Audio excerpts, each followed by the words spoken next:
In front of me is POCO C75, and today I would like to show you how you can switch on suggestion strip at the top of your Gboard.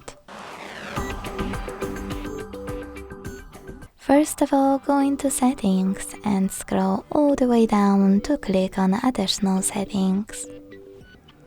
Then you need to select languages and input, manage keyboards, and Gboard. Following that, hit text correction and use this switcher next to show suggestion strip to activate it. Thanks so much for watching. If you enjoyed this video, leave a like, comment and subscribe. Bye!